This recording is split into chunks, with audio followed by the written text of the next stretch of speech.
우리 하나님 말씀을 보겠습니다. 고린도전서 3장 16절 17절 두 절 말씀을 보겠습니다. 고린도전서 3장 16절 17절 우리 다 같이 함께 읽겠습니다.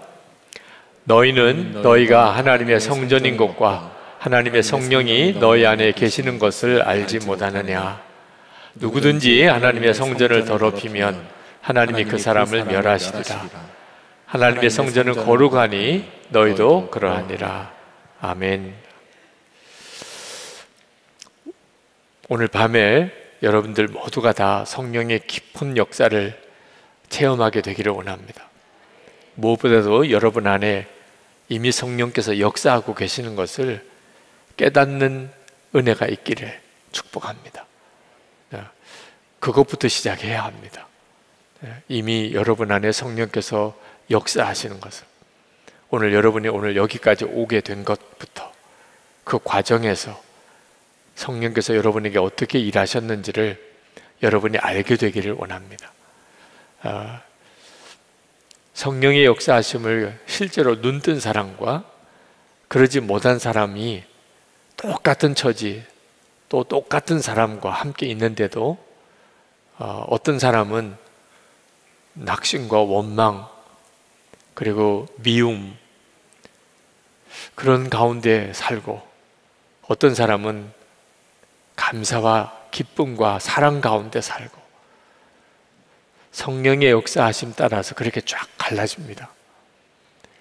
우리가 사람 바꿔달라, 환경 바꿔달라, 문제가 해결하게 해달라 그렇게 기도하기 전에 하나님은 그 일도 하시지만 그런 식으로 문제를 해결하는 것은 한도 끝도 없습니다. 하나님께서 원하시는 것은 우리가 성령으로 충만해져서 어떤 환경과 여건 속에도 요동하지 않고 오히려 상황을 바꿔내는 사람 되게 해주시기를 원하십니다. 여러분들이 문제가 있으셔서 오늘도 기도하는 분들이 있으시겠지만, 하나님의 계획은 여러분이 성령의 역사하심에 눈뜨고 성령에 충만하게 되는 것임을 먼저 분명하게 믿으시게 되기 바랍니다. 성령께서 역사하시면 여러 가지 놀라운 일들이 일어납니다. 방언을 하는 사람도 생기고, 예언을 하기도 하고, 병 고치는 역사도 일어나고, 여러 가지 기적과 같은 간증들이 막 생깁니다. 그래서 사람들의 반응이 뜨겁게 일어납니다. 성령이 역사하시는 것이 나타나기 시작하면, 그러면 사람들이 주목하게 됩니다. 늘 하나님이 계시다고 믿었으면서도 실제로는 전혀 하나님이 계신 것처럼 살지 못하다가 성령의 역사가 나타나면 그때서야 진짜 하나님을 믿는 것 같은 반응을 보입니다. 그래서 성령의 역사를 강조하는 교회가 어느 시대나 어떤 환경에서나 굉장히 크게 부흥하는 교회가 됩니다. 우리 한국교회도 마찬가지였어요. 근데 이제 문제는 성령의 역사를 그런 어떤 은사나 기적으로만 생각하는 것, 그게 문제인 거예요. 그래서 성령의 역사로 인해서 교회가 뜨겁게 부흥이 됐다가 항상 문제가 많은 형태로 변질이 됩니다. 그러니까 악한 영의 역사도 함께 뒤따라오는 것을 못 막는 거예요. 어떤 기적이나 은사나 어떤 체험이나 그는 얼마든지 악한 영도 흉내를 냅니다. 어떤 때는 더 강하게 드러냅니다. 그래서 그런 어떤 체험이나 나타나는 은사 같은 것들만 주목하고 성령의 역사를 분별하는 사람들은 거의 열이면 팔 다 영적인 미혹을 받습니다. 그래서 이제 악한 냄새가, 악취가 나기 시작해요. 그래서 성령의 역사에 대해서 부정적인 생각을 하는 사람도 굉장히 많이 생깁니다. 저런 게 성령의 역사라면 나 성령의 역사는 싫어. 그래서 어떤 교회는 아주 방언을 못하게 하는 교회도 있습니다. 왜냐하면 그런 일들로 인해서 일어난 여러 가지 악한 영의 미혹을 경험했었기 때문에. 그래서 성령의 역사와 악한 영의 역사를 구분하지 못하고 또 그거 분별하기가 쉽지 않다고 느끼니까 아예 성령 역사를 다 거부하는 거예요. 기도를 해도 뭐 아주 조용하게 침묵 기도만 하게 하는 교회도 있습니다.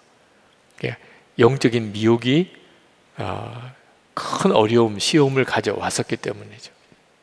이유가 뭐냐면 그런 은사나 체험보다도 훨씬 강력한 성령의 은혜가 있다는 것을 몰랐기 때문이에요. 어떤 방언이나 예언이나 또는 신유나 그런 어떤 기적이 나타나는 은사보다도 더 놀라운 성령의 역사가 뭐죠? 바로 성령께서 우리 안에 거하신다는 것에 대해서 놀라운 자각이 일어나는 겁니다. 이것을 하나님의 성전됨이라고 말합니다. 우리가 성령을 받게 되면 우리 안에 성령께서 계시게 되고 그래서 우리 몸은 하나님의 성전이 되는 겁니다. 여러분, 은사나 기적보다도 훨씬 중요한 것이 하나님의 성령이 진짜 내 안에 거하시는 그 자체입니다. 그런데 은사나 기적과 같은 체험에 너무 관심을 기울이다 보니까 성령님 그분이 내 안에 계시다는 것에 대해서 더 이상 반응이 없는 거예요. 이건 정말 기가 막힌 일이죠. 그리고 성령께서 내 안에 거하시게 되면서 예수님과 내가 한 몸이라고 하는 사실을 성령께서 깨우쳐 주세요. 이것이 은사나 체험보다 훨씬 더 놀라운 것입니다. 예수님 안에, 주님은 내 안에, 예수님과 나는 예수님과 함께 죽고 예수님으로 사는 자가 된 것. 여러분, 이건 정말 놀라운 기적이잖아요. 그렇게 되면서 나타나는 일이 뭐냐면 원수도 사랑하게 되는 거예요. 원수도 사랑하게. 기적 중의 기적입니다. 어떤 방언 체험이나 예언이나 신유나 기적이 나타나는 것보다 여러분, 그게 어떻게 비교가 되겠어요? 원수도 사랑하게 된다니까. 그리고 정결하고 거룩한 사람이 됩니다. 그렇게 서로 배경이 다르고 성격도 다르고 나이도 다르고 그리고 사는 환경도 다른데 하나가 돼요. 실제로 그와 같은 교회를 경험해 보고 나면 그러면 은사와 비교할 수 없이 놀랍다는 걸 알게 돼요. 그게 다 초대교회 때 일어났던 일입니다. 초대교회 때는 성령으로 인하여 갖가지 놀라운 체험적인 역사들도 많이 일어났습니다. 방언하게 된 일이 가장 첫 번째 놀라운 일이죠. 성령이 임하는 그때 급하고 강한 바람 같은 소리가 들렸고 사람들 머리 위에 불이 임하는 놀라운 광경을 다 목격을 했습니다. 그런 체험도 정말 놀라운 일이죠. 그런데 그보다 더 놀라운 것은 사람들마다 더 이상 자기 것이라는 소유 개념이 없어졌어요. 다 내놓고 필요에 따라서 사람들이 다 같이 나누어 가졌습니다. 여러분, 이보다 더 놀라운 기적이 어디 있습니까? 실제로 유대인, 이방인 이 관계가 다 무너졌어요. 주인이고 종 관계가 다 무너졌어요. 그게 진짜 성령의 역사예요. 성령이 임하셨구나. 우리가 진짜 사모해야 될 거예요. 하나님께서는 성령의 역사와 함께 갖가지 은사와 놀라운 체험들을 우리에게 주실 거지만 그것부터 먼저 관심 가지기 시작하면 진짜 좋은 거 다 잃어버리는 거예요. 그래서 한국 교회도 성령에 대해서 강조하는 교회가 많았지만 대부분은 은사를 강조해요. 은사 체험을 강조합니다. 전형적으로 오늘 방언하기 원하시는 분 기도하십시오 이렇게 보통 가요. 왜? 그런 체험이 사람들에게 더 큰 관심사니까. 오늘 원수도 사랑하기 원하는 분 이렇게는 잘 안 해요. 왜? 그런 건 다 싫어해요. 원수는 끝까지 미워해야지. 원수 사랑하게 될까 봐 또 걱정하는 분도 계시고. 그러니까 진짜 중요한 게 뭔지를 모르는 거죠. 우리가 다 하나 되는 역사, 원수도 사랑하게 되는 역사, 내가 죄에 대해서는 이제는 완전히 청산하고 성결의 삶, 거룩한 삶을 사는 역사, 어떤 고난도 두려워하지 않고 오히려 스스로 고난에 나 자신을 드릴 수 있는 역사, 이건 정말 진짜 기적이죠. 이런 일이 어디서 일어나냐면 하나님의 성전된 자의 믿음 가운데서 그 일이 일어나게 되는 거예요.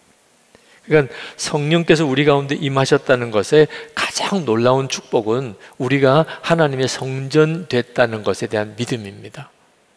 성령께서 내 안에 오셨다는, 하나님이 내 안에 오셨다, 그 자체에 대한 감격, 확신, 그게 먼저고 그게 가장 놀라운 기적이고, 그리고 그로 인해서 내 안에 성령의 열매가 맺어지고 성품이 바뀌고, 그리고 내 삶의 행동이 달라지고 원수도 사랑하게 되고 고난도 두렵지가 않고 어떤 사람과도 하나가 되어 살 수 있고, 그 다음에 갖가지 은사도 나타나는 겁니다. 병든 자도 고침받고 기도의 능력도 얻어 방언으로 기도하고, 그런 역사도 뒤따라 오는 거예요. 오늘 이 밤에 진짜 중요한 성령의 역사를 여러분이 다 체험할 수 있게 되기를 축복합니다. 네. 저는 최근에 몇 번의 외부 집회를 인도했었는데 그때 하나님께서 꼭 전하라고 하는 말씀이 하나 있었습니다. 그게 뭐냐면 고아신앙에서 벗어나라는 것. 페이스북에도 그 글을 잠깐 올리기는 했습니다. 고아신앙에서 벗어나라. 이 고아신앙이 뭐냐면 하나님이 계신 것은 아는데, 그리고 그 하나님이 아버지시라는 것도 믿는데, 그런데 실제로는 전혀 하나님과 함께 살지 않는, 그래서 혼자 어려움을 겪어야 되고 문제도 해결해야 되고, 그러다 보니까 마음의 심령이 지치고 메마르고 염려와 두려움, 짜증과 원망, 그리고 영적인 메마름 속에 사는 거예요. 이게 고아신앙이에요. 하나님 믿어요. 하나님이 또 아버지라고 믿어요. 여러분, 고아도 아버지가 있잖아요. 아버지가 없이 어떻게 태어났겠어요? 아버지가 있는 건 아는데 문제는 아버지와 같이 살지를 않으니까 고아인 거예요. 아버지가 있다고 그걸 안다고 그래서 먹을 것, 입을 것 다 아버지가 책임져 주는 건 아니에요. 아버지와 같이 살지 않으면 그러면 자기가 다 해결해야 되는 거예요. 이게 고아신앙입니다. 고아신앙의 전형적인 특징이 자기가 가난하다고 생각하는 거예요. 여러분은 부자이십니까? 많은 그리스도인들이 예수를 믿고도 자기는 부자는 아니래요. 어떤 사람은 가난하다고 생각해요. 나는 예수 믿었는데 왜 이렇게 가난한지 몰라. 가난하지는 않아도 부자는 또 아니라고 생각해요. 근데 여러분, 하나님은 부자이신가요? 가난하신가요? 그러면 너무 분명하죠. 하나님은 진짜 부자시죠. 세상의 모든 것이 다 하나님의 것이죠. 그 점에 대해서는 우리는 너무나 분명하게 믿어요. 근데 그 하나님이 내 아버지세요. 아버지가 되시는 하나님은 부자인데 아들이고 딸인 나는 가난해. 세상에 이런 법이 어디 있습니까? 아버지는 부자인데 그 자녀는 가난해요. 딱 한 경우밖에 없어요. 고아인 경우. 부자인 아버지와 헤어져서 사는 고아. 아버지는 부자지만 그런데 어디 계신지 몰라. 그러면 정말 불쌍하고 가난하게 사는 거죠. 안타깝게 너무나 많은 그리스도인들이 이렇게 산다니까요. 고아처럼 살아요. 영적으로 고아 상태에 빠지면 하나님의 말씀을 알지만 그대로 사라지지가 않아요. 돈 하며 살지 말아야 되는 거 알아요. 그런데 돈에 대한 생각만 계속해요. 미워하지 말고 용서해야 되는 거 알아요. 이제는 원수도 사랑해야 된다는 것도 알아요. 안 되는데 어떻게 해요? 염려를 주께 맡겨버리라. 모르는 거 아니에요. 맡겨줘야 맡기는 거죠. 말씀대로 사라지지 않는 거예요. 이게 너무나 많은 성도들의 실상이에요. 그게 고아신앙입니다. 그래서 예수님께서 너희를 고아로 버려두지 않고 오겠다고 말씀하신 거예요.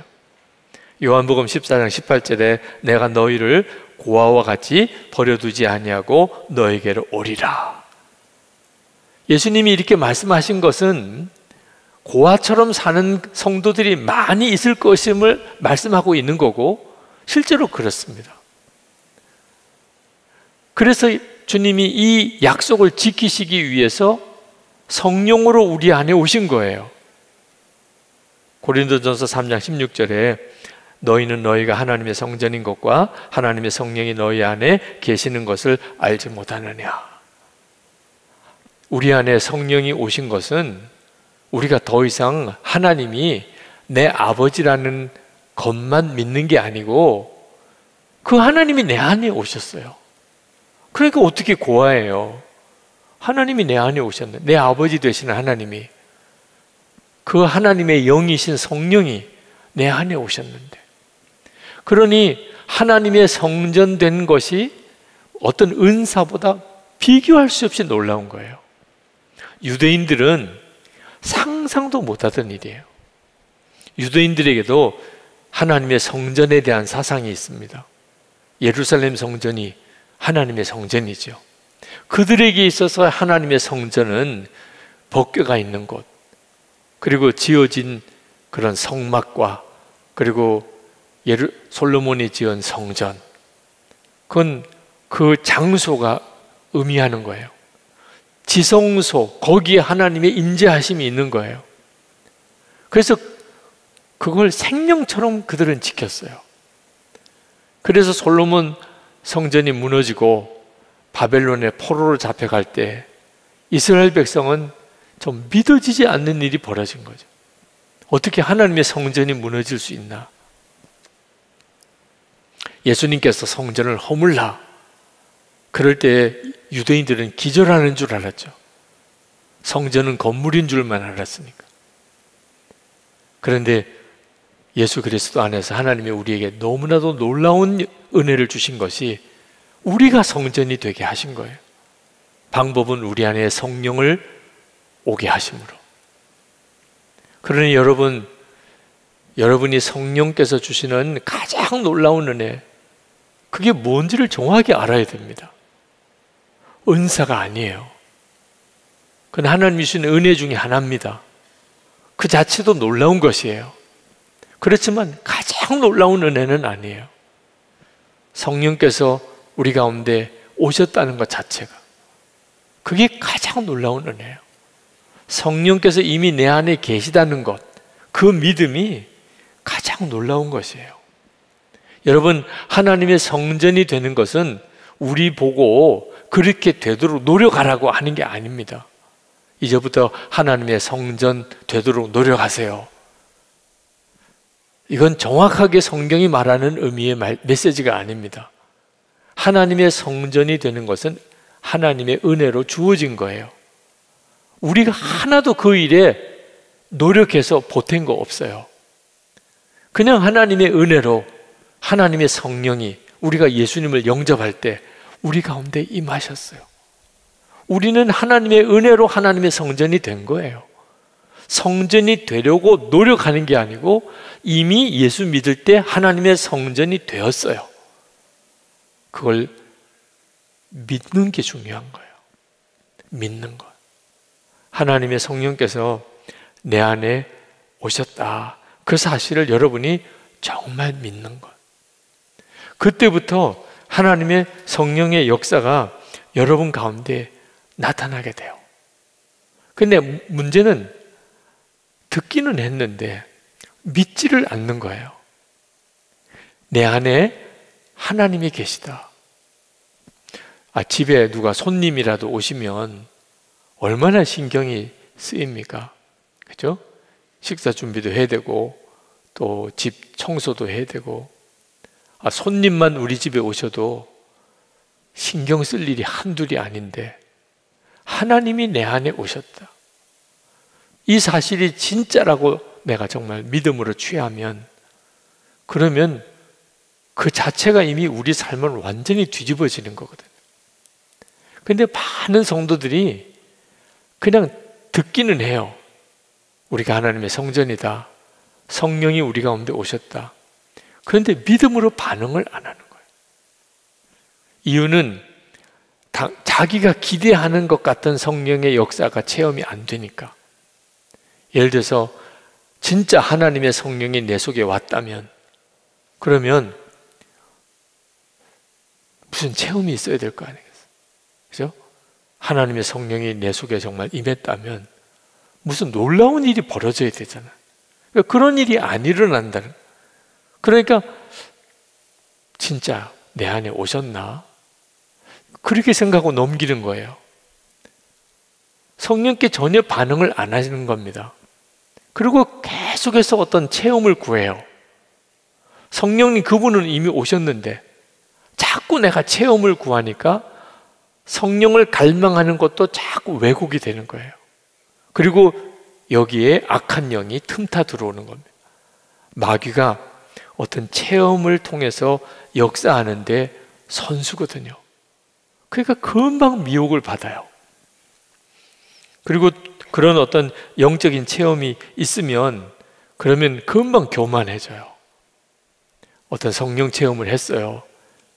그러면 마귀가 그 다음에 그 체험을 가지고 나를 또 미혹해요. 어떤 현상이 벌어지죠? 우리 교회 나 같은 체험한 사람이 몇이나 될까?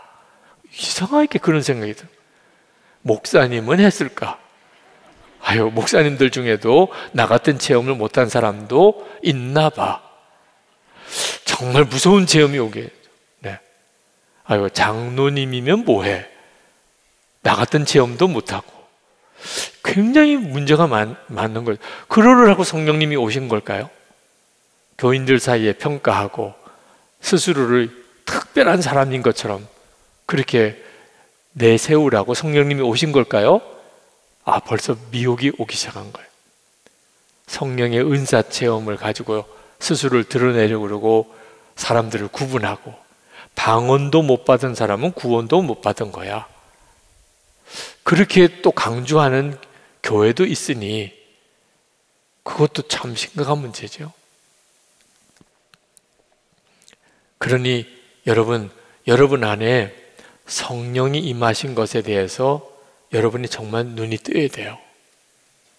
목사님 진짜 제 안에 성령님이 오셨을까요? 아직도 나는 확신이 안 들어요.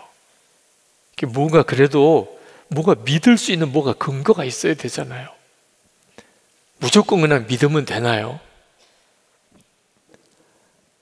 여러분 성찬 받으셨나요? 성찬 받으신 분들은 성찬 받을 때 어떻게 했는지를 잘 생각해 보세요. 성찬을 여러분에게 떡을 주시는 목사님이 이것은 당신에게 주시는 주님의 몸입니다. 그러면 여러분 어떻게 하셨어요? 아멘. 그리고 그 떡을 먹었죠. 이것은 당신에게 주시는 주님의 피입니다. 포도주 잔을 주실 때 어떻게 하셨나요? 아멘. 그리고 잔을 마셨죠. 자, 예수님이 그렇게 하라고 하신 거예요. 예수님이 제자들과 성찬을 하시고, 그리고는 주님 오실 때까지, 실제로 우리가 예수님을 대면하여 만날 때까지 예수님이 우리와 함께 계시다는 것을 그 성찬을 통하여 계속 기념하라, 그렇게 말씀하신 거예요. 그러니까 예수님이 빈말하시는 분이 아니라면, 예수님이 과장하시는 분이 아니라면, 이것은 내게 주는 내 몸이다, 이것은 너에게 주는 내 피다, 그럼 틀림없는 사실인 거죠. 그러니까 여러분이 주님의 몸을 먹었고 주님의 피를 마신 거잖아요. 여러분도 아멘 하고 먹고 마셨잖아요. 그러면 여러분 안에 주님은 여러분과 한 몸이 되신 거죠. 우리가 하도 꼭 보아야 믿겠다는, 하도 우리 믿음도 대단해요. 보아야 믿지.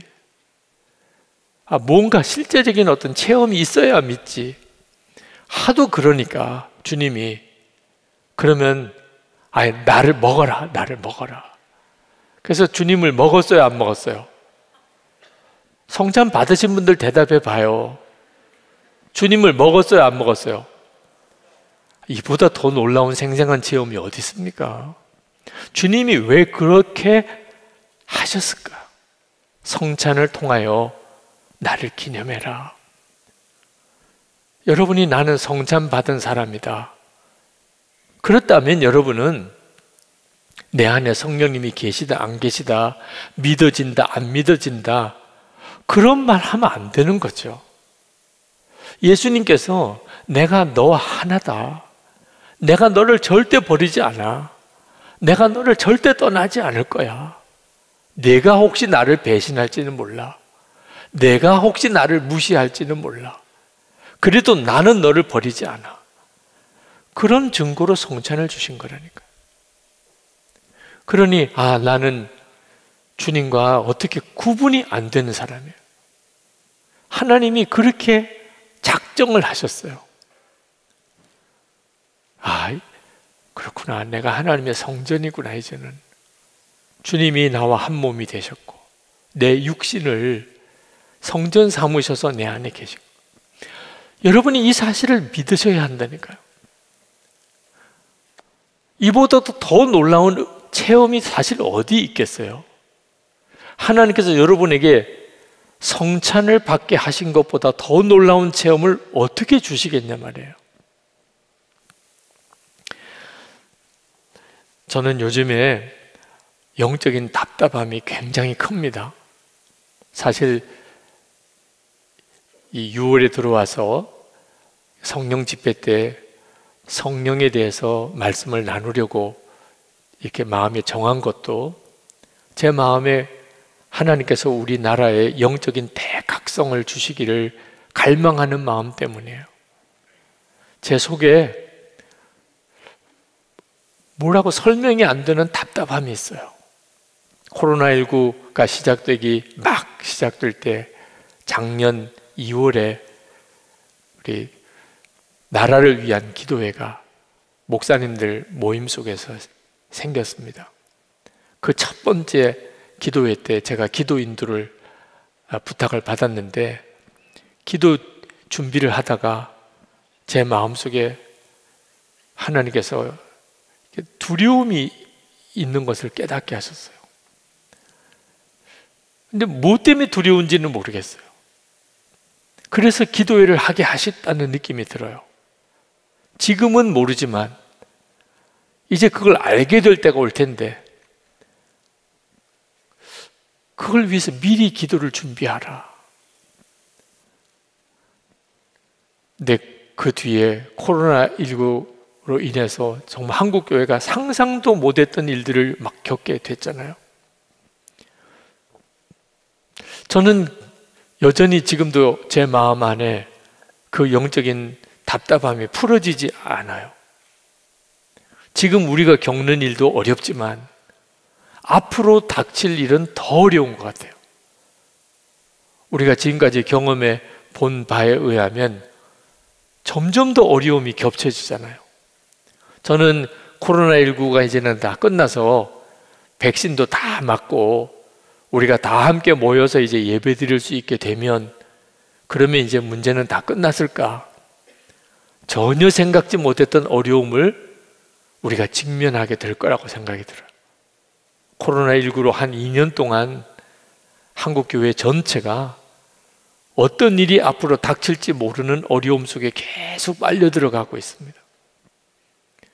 이제 마음껏 모여도 된다고 할 때 실제로 우리 한국교회는 어떤 모습일까? 한국 교인들은 어떤 신앙일까?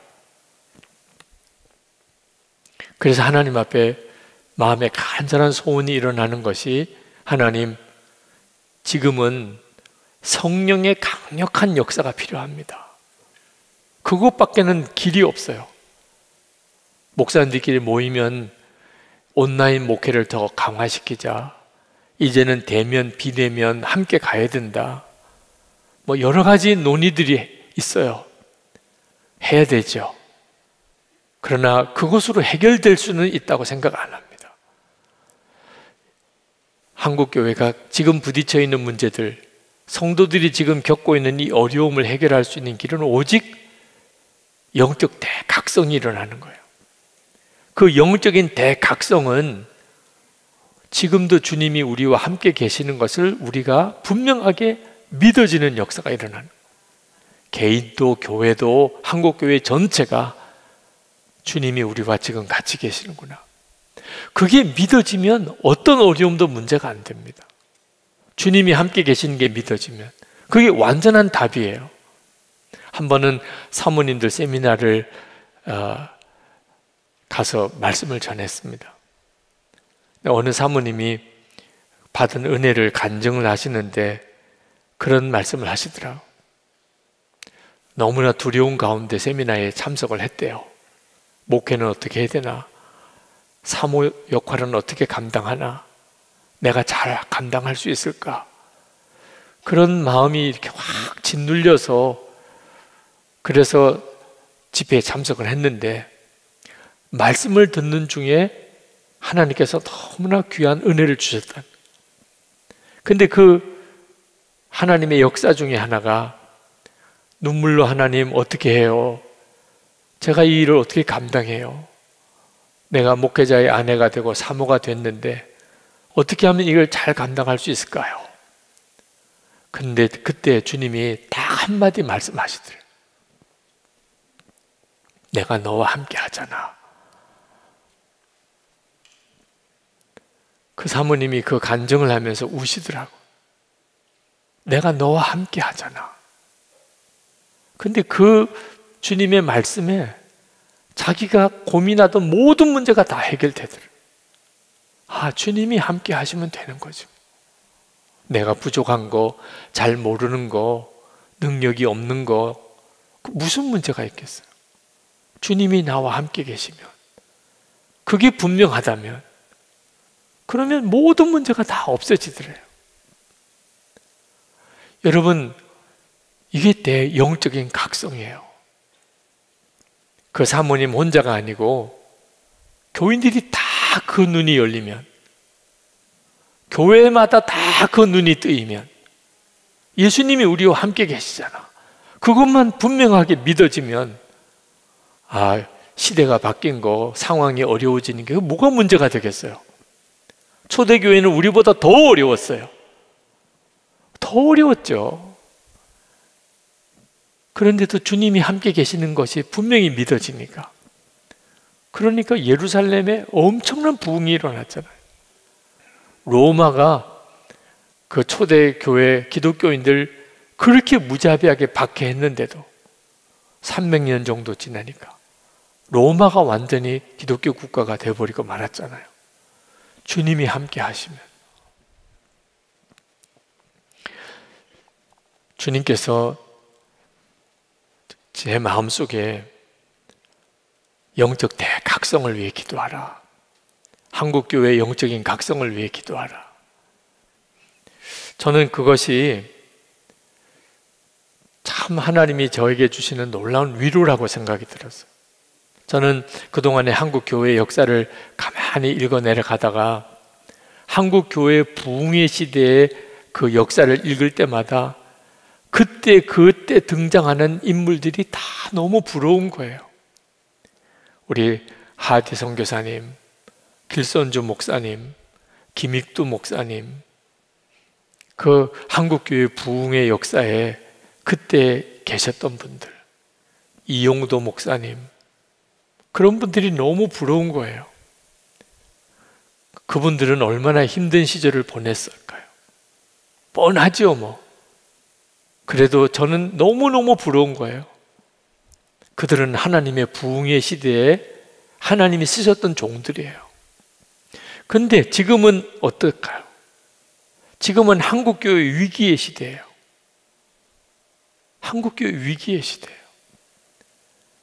그 한국교회 위기의 시대에 유기성 목사도 있은 거예요. 저는 그게 너무너무 안타까운 거예요. 뭐 형편과 처지는 지금보다 비교할 수 없이 어려웠지만 그래도 한국교회 부흥의 시대 때 그때 함께 했던 기도하던 목사 중에 한 사람이었으면 얼마나 좋아요. 근데 결국 세월이 지나고 역사는 그냥 간단하게만 기록이 됩니다. 한국교회가 침체될 때, 한국교회가 위기를 맞았을 때, 그때 유기성 목사도 그때 목회했더라. 그렇게 끝나고 싶은 마음이 없어요. 그래서 마음에 간절히 기도하는 거예요. 하나님, 한국교회가 다시 영적으로 각성할 때 그 끝자락이라도 그 걸칠 수 있게 해주세요. 제가 은퇴할 때까지 그 역사가 일어날지는 모르겠습니다. 은퇴하고 난 다음에 일어나더라도 하여튼 죽지 않고 살아있을 때 한국교회에 영적인 대각성이 일어났더라. 다시 한국교회가 영적으로 살아났더라. 하나님께서 저에게 분명한 말씀으로 너 때에 영적인 대각성이 일어날 거야, 그렇게 말씀을 주신 건 아니에요. 제가 그런 음성을 들었다는 건 아니에요. 그러나 저는 마음에 하나님이 저에게 그렇게 역사하신다고 그렇게 믿어요. 여러분, 느헤미야가 하나님이 쓰시는 귀한 종이었죠. 그죠? 느헤미야는 성경에 나오는 인물 중에 정말 귀한 분입니다. 근데 느헤미야는 하나님으로부터 너 예루살렘에 가서 예루살렘 성벽을 재건하거라, 그런 음성을 들었을까요? 그렇지 않아요. 성경 어디를 봐도 느헤미야가 하나님으로부터 그런 사명을 들었다는 그런 근거 구절이 안 나와요. 느헤미야가 들은 건 단 하나예요. 예루살렘 성이 황폐된 그 소식을 전해주는 이야기를 들은 거예요. 느헤미야는 이미 그 나라에 술 맡은 관원장으로 출세할 수 있는 가장 높은 자리까지 올라간 사람이에요. 그런데 자기의 영적인 고국 예루살렘이 얼마나 황폐하게 무너졌는가, 그 소식을 듣고 느헤미야는 속이 뒤집어져요. 너무 슬픈 거예요. 술 맡은 관원장은 슬프면 안 돼요. 술 맡은 관원장은 항상 기쁨이 충만해야 돼요. 왕 앞에서 술을 따르는 관원이기 때문에 왕의 기분을 맞춰줘야 돼요. 술 맡은 관원장이 얼굴이 어두우면 이거 완전 술맛 다 떨어지는 거예요. 그건 당장 죽임을 당할 수도 있는 일이에요.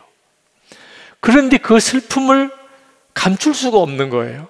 억지로라도 표정을 바꿔야 되는데 왕이 눈치챘어요. 느헤미야, 너 왜 이러냐? 참, 그 정도로 느헤미야는 마음이 애통했어요. 그게 느헤미야가 받은 소명이에요. 그리고 결국은 예루살렘에 돌아가서 성벽을 재건하죠. 주님, 하나님으로부터 무슨 성벽 재건하라는 말씀을 안 들었지만 그 심령이 증거하고 있는 거예요. 저는 그 말씀에 의지해서 제 마음에 이른 안타까움이 주님이 주시는 저를 향한 기도의 도전이고 소명이라고 생각합니다. 여러분, 지금도 여러분 안에 무슨 엄청난 체험은 아니에요. 그런데 분명히 성령님의 역사예요. 이걸 놓치지 않으셔야 돼요. 성령님이 이미 여러분을 성전 삼고 여러분 안에 계시니까 그런 마음을 주시는 거예요. 오늘 밤에도 성령의 역사에 대한 갈망, 더 은혜를 사모하는 마음, 내 삶의 변화를 향한 갈망, 하나님의 주신 사명을 감당하고자 하는 소원, 오늘 이 밤에 이렇게 교회 오지 않으면 견딜 수 없는 뭔지 모르는 영적인 이끌림, 이거 다 성령의 역사예요. 여러분이 그걸 작게 여길 수도 있고 크게 여길 수도 있어요. 그걸 크게 여기는 것이 여러분이 하나님의 성전된 자라는 믿음인 거예요. 성령께서 역사하시는 게 지금은 작게 여겨져도 성령의 역사는요, 있느냐 없느냐인 거지 크냐 작으냐 문제가 아닙니다. 여러분의 영적인 상태에 따라서 똑같은 성령의 역사가 크게도 느껴질 수도 있고 작게도 느껴질 수 있는 거예요.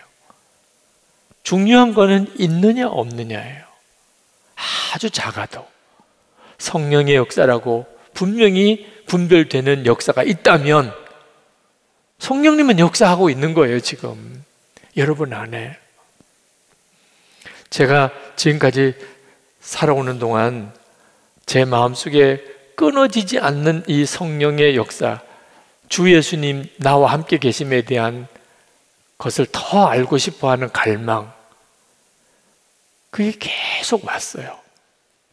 정말 크고 놀라운 체험이나 어떤 능력을 받았다기보다 절대 잊어버리지 않게 하시는 제 안에 계시는 성령의 역사하심, 거기에 믿음으로 반응하고 믿음으로 반응하면서 사실 여기까지 온 거예요. 제가 신학교 다닐 때 대천덕 신부님, 어떤 분은 또 그렇게 쓰셨더라고요. 왜 또 하필이면 신부 이야기를 하냐고. 그분은 성공회 신부입니다. 성공회는 우리 목사 같은 직분을 거기서는 신부라고 그렇게 표현해요. 성공회는 개신교의 한 교파입니다. 대천덕 신부님이 강원도 저 산골짜기 하사미리에 중보기도 센터를, 예수원이라는 중보기도 센터를 세웠어요. 이유는 믿음의 실험실을 만든 겁니다. 강원도 아주 골짜기, 진짜 하나님이 기도를 들으시고 역사하지 않으면 먹고 살기도 어려운 곳, 거기에 우리 한국과 한국교회와 이 민족의 통일을 위한 공동체, 기도 공동체를 세운 거예요. 믿음의 실험으로. 근데 하나님이 그 말씀을 읽을 때 제게 너도 교회를 목회할 때 교회를 믿음의 실험실이 되게 하라. 그때 예수님은 정말 우리와 같이 계시며 성령님은 우리를 하나 되게 만드실 수 있냐. 세 번째, 하나님 뜻대로 재정을 사용하면 하나님이 반드시 역사하시냐. 이 세 가지의 믿음의 실험을 나도 해야 되겠구나. 그런 마음을 성령께서 이끄신다고 믿었어요. 선교지를 일본을 갔다가 거기서 이제 귀국해 오는데 일본 선교사님은 이제 공항에서 헤어져야 되잖아요. 네? 참 힘든 선교지에 선교사님은 이제 두고 나는 이제 편안한 한국으로 돌아오는 마음이 좀 미안하더라. 선교사님만 저렇게 어려운 데 두고 나는 한국으로 오는 거지. 근데 비행기 타고 한국에 오는 도중에 제 마음속에 그런 마음이 드는 거예요. 너도 선교지로 가는 거야. 한국이 말도 통하고 집도 있고 음식도 뭐 다 익숙한 그런 이 한국이 선교지다. 일본 선교사가 일본에 가는, 인도 선교사가 인도에 가는, 중국 선교사가 중국에 갈 때 그때 그 마음으로 너도 돌아가야지. 너는 편안한 곳으로 가고 선교사님들만 힘든 곳에 계시고 그거 아니다. 그래서 그때부터 나도 선교사로 여기 한국에 와 있는 거구나. 그래서 저는 여러분들을 원주민으로 봐요. 말이 통하는 것뿐이지 다 이 원주민들이 오늘 많이 오셨구나. 그렇게 그 선교사님의 심정은 어떤 심정일까? 그런 마음으로 목회를 해야 된다. 그때 주님이 저에게 깨우쳐 주신 거예요. 선한 목자 청빙 받을 그 달에 제가 안산 광림교회 담임 목사로 있을 때 새벽교 특세를 하고 있었는데 그 특세 주제가 뭐였냐면 풍랑 위를 걷는 베드로예요. 근데 그때 선한 목자 교회로 청빙을 받았어요. 그 기간 동안에. 그때 알았어요. 아, 풍랑 위를 걷는 일을 해야 되는 거구나. 나에게 주신 하나님의 메시지였구나. 그래서 선한 목자 교회 부임에 올 때 아, 나는 이제 믿음으로 주님만 바라보고 풍랑 위를 걸어야 하는 거구나. 그래서 도착하자마자 주 예수님만 바라보자고 했던 거죠. 교회 부임에 와서 젊은이 교회를 창립을 했습니다. 청년 교회를 독립을 시켰어요.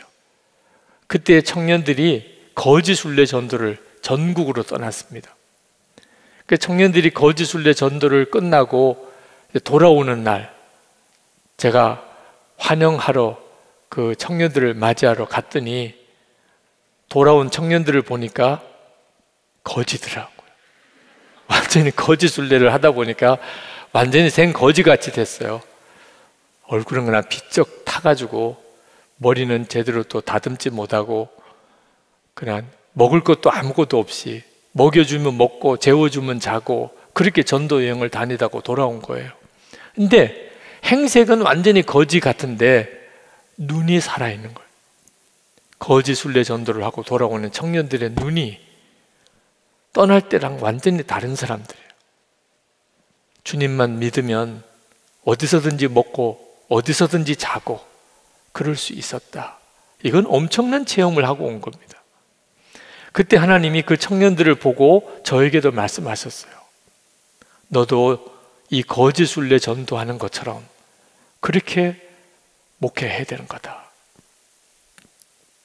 그래서 그때부터 선한 목자교회 이 예배당 건축, 부채 상환 모든 것에 대한 기본 마음의 자세가 아무것도 가지지 않고 주님만 믿고 바라보고 가는 거지 순례자와 같은 마음으로 살았어요. 돈 없으면 못 사는 줄 알았거든요. 목사인데도. 근데 제가 선한 목자교회 예배당 완공하고 복음학교라고 순회선교단에서 우리 교회에서 몇 년 동안 복음학교를 했습니다. 그때 순회선교단의 선교사님들을 만났어요. 근데 그분들은 진짜 아무것도 없이 살더라고. 아무것도 없는데 그렇게 풍성하게 살아요. 아, 돈 없이도 사는 거구나. 순회선교단 순회선교사를 보면서 주님은 저에게 도전하셨어요. 예배당 다 완공하고 그리고 하나님 앞에 봉헌 예배 드리자 그러고 그때 주님이 이 예배당이 완공된 걸 보고 현수막을 엄청 크게 걸었어요. 우리는 너무 기쁘고 이 기쁜 소식을 많은 분들한테 알리고 싶은 마음으로 걸었는데 주변에 있는 여러 작은 교회들, 목회자들 얼마나 마음이 아픈 줄 아느냐 그런 마음을 딱 주시는 거예요. 선한 목자교회 예배당 봉헌한다고 왜 다른 교회 목회자들이 마음이 아플까요? 아, 우리 교인들이 저리를 가면 어떡하나 이런 생각을 하실 것 같아요. 그래서 하나님 우리 교회가 부흥되면 미자립 교회, 어려운 교회 절대로 외면 안 하겠습니다. 그 미자립 교회를 열심히 돕겠습니다. 그랬더니 하나님이 그때 제 마음속에 그런 생각을 주세요. 지금부터 하면 안 되겠냐? 아니 아직 교인도 안 차고 예배당만 이제 지은 거지. 아 진짜 예배당 썰렁합니다. 좀 교인이 좀 차면 그러면 제가 어려운 교회 돕겠습니다. 주님이 아무 말씀 안 하시더라고요. 그래서 그러면 지금부터 할게요. 그래서 그때부터 제 형제교회 교인 파송을 시작을 했습니다.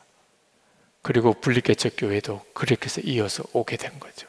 아직까지 우리 교회 예배당 3분의 1도 안 찰 때 그때 주일마다 속회별로 돌아가면서 지방 내에 있는 어려운 교회들, 교인들 주일 예배 가서 드리는 일을 한 거죠. 금융위기가 닥쳐왔을 때 추수감사 헌금이 너무 적게 나오는, 그때 건축 헌금이 걱정이 되더라고. 17년째 헌금하고 있는 거예요. 아, 교인들이 이제는 더 이상 헌금할 힘을 못 갖겠구나. 그러면 어떡하나. 그때 하나님 주신 마음이 기쁜 마음으로 헌금하는 헌금만 받으라. 그래서 교인들에게 힘들면 안 해도 됩니다. 부담되면 안 해도 됩니다. 그런데 기쁘면 하세요. 근데 그 해부터 원금 상환이 시작이 됐어요. 이자 갚는 것도 못할 줄 알았는데 그 해부터 원금 상환이 된 거예요. 기쁜 마음으로 헌금할 분들만 헌금하시라고. 제가 이런 이야기를 장황하게 드리는 이유는 주님께서 제 마음 안에 계시면서 계속 저를 이끄셨어요. 주님이시구나. 아, 이런 마음, 이런 생각은 주님이 주시는 거구나. 그래서 거기에 순종하고 왔던 거라니까요. 우리는 정말 성령을 모시고 사는 하나님의 성전이에요.